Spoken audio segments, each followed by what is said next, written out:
How Moscow spread communism in Asia. The Russian Empire. In 1917, the October Revolution took place in Tsarist Russia. The Bolsheviks, led by Vladimir Lenin, usurped power in the country, and thus Russia, or USSR, became the first communist country in the world. Comintern.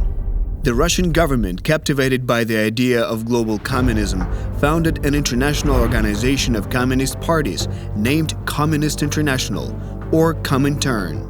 This organization's goal was to control other communist countries and to spread communist ideas across the world. Comintern was under Moscow's total control. Comintern actively propagated communist literature in Asian countries, such as China, Laos, Thailand, and others. Mongolia. In 1921, Russian troops entered Mongolia under the guise of liberating it from China.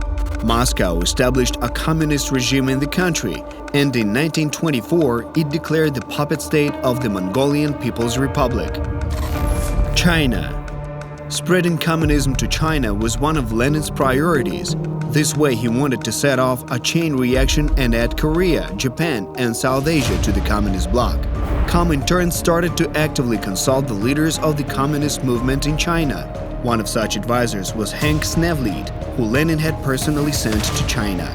Snevlid helped to organize the Communist Party, the structure of which was exactly the same as that of the party of Lenin. He also implemented the political strategy the United Front, which helped establish cooperation between the Communist Party and other societal aspects and improve its effectiveness. The influence of communist ideas on the country steadily increased. Mao Zedong. In 1949, with the help of the USSR, Mao Zedong and the Communist Party came to power in China. The People's Republic of China was formed, with Beijing as its capital. Soviet Russia actively helped the country establish production and social order. It even sent technical experts to promote the industrialization of the country. Korea. During World War II, after the liberation of the Korean peninsula from Japan, USA and USSR established control of it, dividing it in half. After the end of the war, the USSR refused to withdraw its troops from the north. There they put staunch communist and former Soviet army officer Kim Il-sung in power and declared a new country, the Democratic People's Republic of Korea. With the support of Moscow and Beijing, Kim Il-sung's armies entered South Korea in order to join the peninsula under a communist flag. This war lasted for 3 years and took the lives of millions of people. After the death of Stalin, USSR's support waned, helping put an end to the war.